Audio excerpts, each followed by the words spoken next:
Perkenalkan, nama saya Helen Angelita, MPM 512000079, kelas TI 6C. Di sini saya akan mempresentasikan materi yang berkaitan dengan pengantar kecerdasan buatan.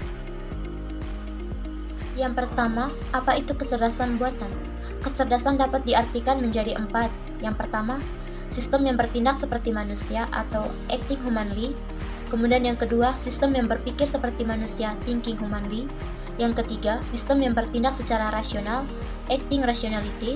Dan yang keempat, sistem yang berpikir secara rasional, thinking rationality.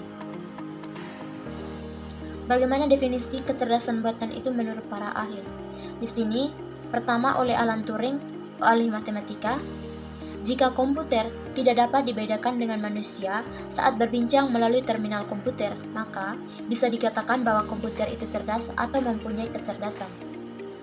Kedua, oleh Ryan and Knight, yaitu kecerdasan buatan merupakan sebuah studi tentang bagaimana membuat komputer melakukan hal-hal pada saat dapat dilakukan lebih baik oleh manusia. Ketiga, oleh Johan McCarthy dari Stanford, cabang dari ilmu komputer yang berfokus pada perkembangan komputer untuk dapat memiliki kemampuan dan berperilaku seperti manusia, dan kecerdasan sebagai kemampuan untuk mencapai sukses dalam menyelesaikan suatu permasalahan. Tujuan dari kecerdasan buatan: yang pertama, untuk membuat mesin menjadi lebih pintar atau yang menjadi tujuan utama. Yang kedua, untuk memahami apa itu kecerdasan atau menjadi tujuan ilmiah. Dan yang ketiga, membuat mesin lebih bermanfaat. Sejarah perkembangan kecerdasan buatan. Sejarah perkembangan kecerdasan buatan itu dimulai pada tahun 1842, yang pertama oleh Ada Augusta, yaitu menemukan bahasa pemrograman. Kemudian yang kedua pada tahun 1950 oleh Alan Turing, menemukan metode tes perilaku cerdas. Yang ketiga pada tahun 1956 oleh John McCarthy, yaitu konversi pertama bidang AL. Yang keempat pada 1975 oleh Paul Verbos, yaitu neural network untuk perambatan balik. Yang kelima pada 1986 oleh Primel Heart Hilton, yaitu memperkenalkan back propagation as learning procedure. Kemudian pada tahun 1989 oleh Ian LeCun et al. Menerapkan backprop ke multi-tier NN. Pada tahun 2006 oleh Hinton dan Universitas Toronto, yaitu memperkenalkan deep learning. Pada tahun 2009, Andre memperkenalkan GPU server. Pada tahun 2011, yaitu Apple, Google, Microsoft memperkenalkan produk berbasis deep learning. Kemudian pada tahun 2014, Amazon Echo, yaitu deep learning untuk speech recognition. Kemudian pada tahun 2016 dan sampai sekarang, yaitu Facebook, Insta, Amazon, yaitu menerapkan generative adversarial network. Lingkup utama dalam kecerdasan buatan. Yang pertama ada sistem pakar, expert system. Yang kedua ada pengolahan bahasa alami, natural language processing. Yang ketiga ada pengenalan ucapan atau speech recognition. Yang keempat, robotika dan sistem sensor atau robotic and sensor system. Yang kelima ada computer vision. Yang keenam ada intelligent computer aided instruction. Dan yang ketujuh ada gameplay. Contoh penggunaan kecerdasan buatan. Yang pertama ada teknik searching, yaitu penggunaan komputer yang dilengkapi dengan GPS. Yang kedua ada teknik reasoning, yaitu penalaran suatu masalah, dan Deep Blue Medicware. Yang ketiga ada teknik planning, yaitu perencanaan terhadap suatu masalah. Keempat ada teknik learning, yaitu proses belajar mesin menjadi cerdas layak manusia teknik. Perkenalkan, nama saya Stefania Aklina Kartina Hinai dengan NPM 5120099 kelas C semester 6. Di sini saya membawa materi tentang pengantar sistem pakar. Yang berikut kita masuk pada pengenalan sistem pakar. Sistem pakar berasal dari istilah Knowledge Based Expert System. Sistem pakar adalah sistem informasi yang berisi pengetahuan tentang pakar sehingga dapat digunakan untuk konsultasi. Apa itu sistem pakar? Pada dasarnya, kepakaran ditransfer dari seorang pakar komputer Pengetahuan yang ada disimpan dalam komputer dan penggunaan dapat berkonsultasi pada komputer itu untuk sebuah nasihat, lalu komputer dapat mengambil inferensi atau menyimpulkan dan mendeteksi dan lain-lain. Seperti layaknya seorang pakar, kemudian menjelaskan ke pengguna tersebut bila perlu dengan alasan-alasannya. Sejarah dan contoh penggunaan sistem pakar. Sistem pakar mulai dikembangkan pertengahan tahun 1960. Sistem pakar pertama kali adalah GPPS atau General Purpose Problem Solver yang dikembangkan oleh Newell dan Simon. Yang berikut kita masuk pada ciri-ciri sistem pakar. Sistem pakar memiliki ciri-ciri yaitu yang pertama, terbatas pada domain keahlian. Yang kedua, mampu memberikan penalaran untuk data-data yang tidak lengkap dan tidak pasti. Yang ketiga, mampu menjelaskan alasan-alasan yang diberikan dengan cara yang dapat dipahami. Yang berikutnya, kita masuk pada keuntungan sistem pakar. Sistem pakar memiliki beberapa keuntungan. Keuntungan yang pertama, memungkinkan para awam bisa mengerjakan pekerjaan para ahli. Dan yang berikut, bisa melakukan proses secara berulang secara otomatis dan menyimpan pengetahuan dan keahlian para pakar. Yang berikut kita masuk pada kelemahan sistem pakar. Sistem pakar juga memiliki kelemahan, yaitu sistem pakar tidak selamanya 100% benar, karena seorang yang terlibat dalam proses pembuatan sistem pakar juga tidak selalu benar. Perkenalkan, nama lengkap saya Erwina Rusutakaba dengan NPM 512000097, Prodi Teknologi Informasi, semester 6, kelas C. Representasi pengetahuan. Apa itu representasi pengetahuan? Pengetahuan sesuatu yang terwujud dalam jiwa dan pikiran seseorang karena adanya reaksi, sentuhan, dan hubungan dengan lingkungan dan alam sekitarnya. Fakta atau keadaan yang timbul karena atas pengalaman. Representasi pengetahuan itu cara untuk menyajikan pengetahuan yang diperoleh ke dalam suatu skema atau diagram tertentu sehingga dapat diketahui relasi antara suatu pengetahuan lain yang dapat dipakai untuk menguji kebenaran penalarannya. Hierarki pengetahuan. Yang pertama itu meta-knowledge merupakan pengetahuan dan keahlian. Yang pertama itu knowledge, informasi data, knowledge yaitu data yang masih kabur. Jaringan semantik. Jaringan semantik yang pertama itu, jaringan semantik merupakan teknik representasi pengetahuan yang digunakan untuk menggambarkan data dan informasi yang menunjukkan hubungan antar objek. Objek bisa berupa benda fisik dan konsep pikiran atau tindakan. Jaringan semantik berupa grafik yang terdiri dari node yang dipresentasikan, objek dan bujur atau arch yang mempresentasikan relasi yang penting dalam jaringan semantik karena menyediakan struktur dasar untuk pengorganisasian pengetahuan. Frame atau bingkai. Frame ditemukan oleh Marvin Minsky pada tahun 1970. Frame merupakan struktur data yang digunakan untuk mempresentasikan pengetahuan yang didasarkan pada karakteristik yang sudah dikenal yang merupakan pengalaman. Frame merupakan kumpulan pengetahuan tentang suatu objek tertentu, peristiwa, lokasi, situasi, dan lainnya. Frame terdiri dari dua elemen dasar. Yang pertama itu slot merupakan kumpulan atribut atau properti yang menjelaskan objek yang dipresentasikan oleh frame berupa yang pertama itu informasi identifikasi frame, hubungan frame dengan frame yang lain, penggambaran persyaratan yang dibutuhkan frame, informasi prosedural untuk menggunakan struktur yang digambarkan, informasi default frame, informasi baru. Sub kedua itu slot menjelaskan pengetahuan atau prosedur dari atribut pada slot yang berbentuk.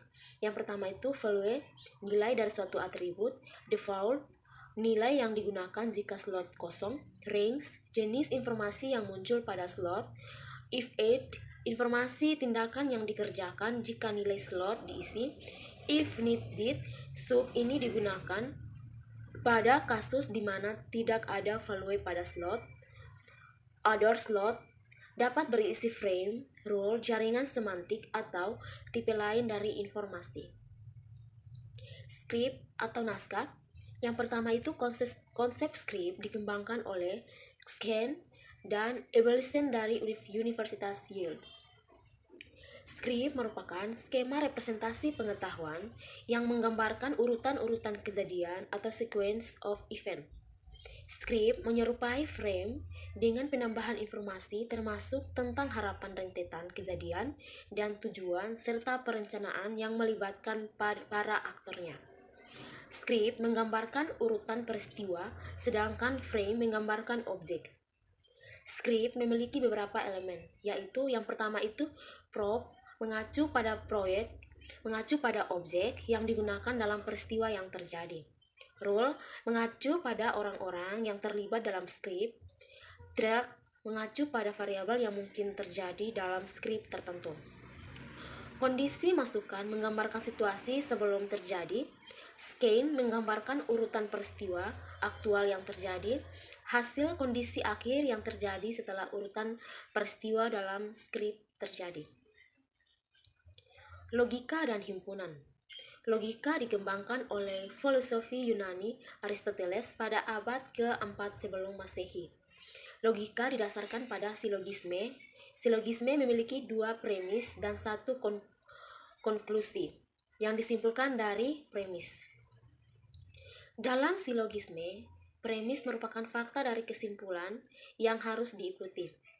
Contohnya premis 1, semua laki-laki adalah manusia premis. Yang kedua itu, manusia adalah makhluk hidup. Kesimpulannya, semua laki-laki adalah makhluk hidup. Aturan produksi.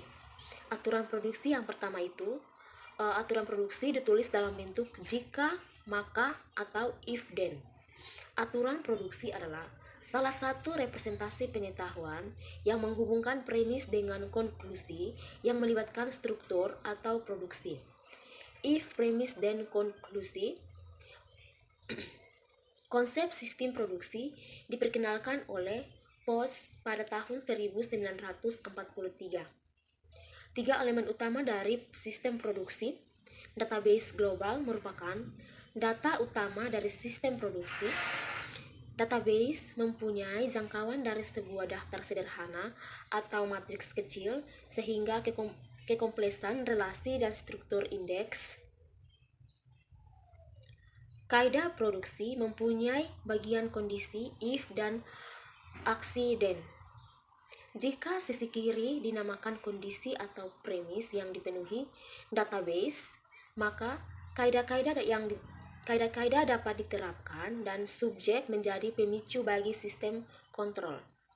Sistem kontrol merupakan penerjemahan yang esensial untuk mengontrol urutan di mana kaidah-kaidah produksi dipicu dan menyelesaikan konflik jika lebih dari satu kaidah yang diaplikasikan.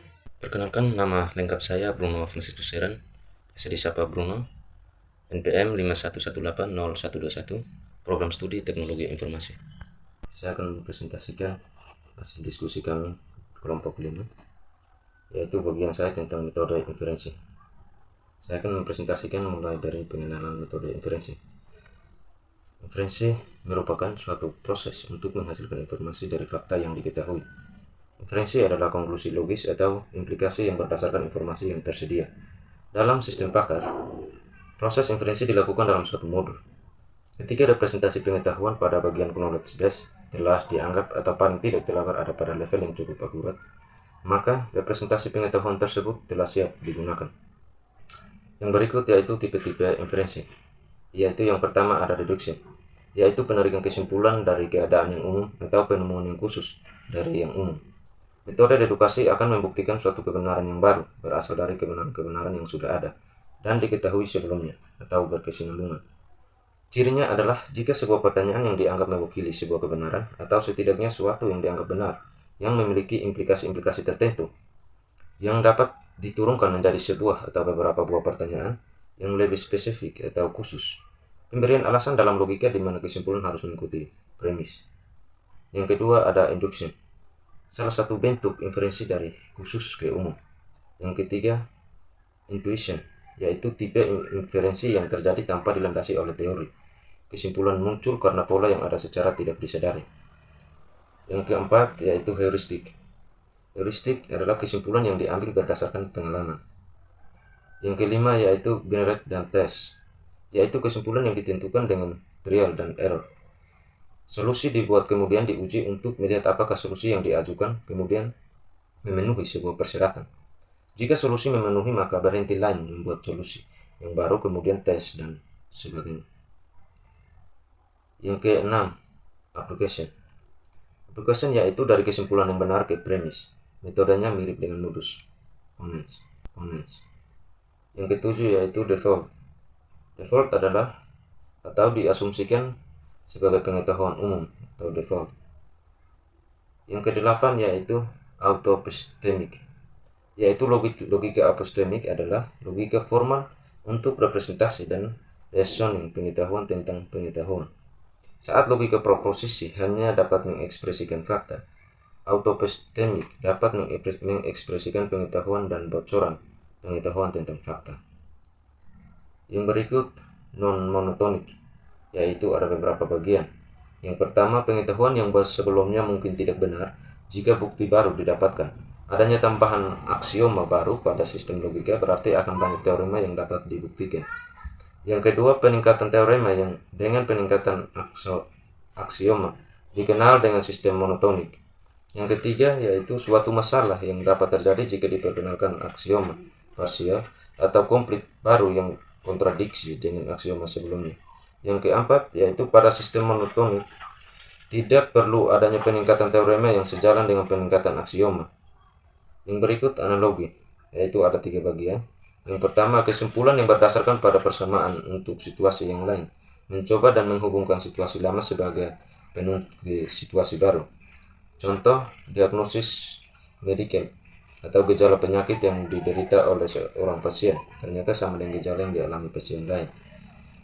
Yang ketiga, pemberian alasan analogis berhubungan dengan induksi. Bila induksi membuat inferensi dari spesifik ke umum pada situasi yang sama, maka analogi membuat inferensi dari situasi yang tidak sama.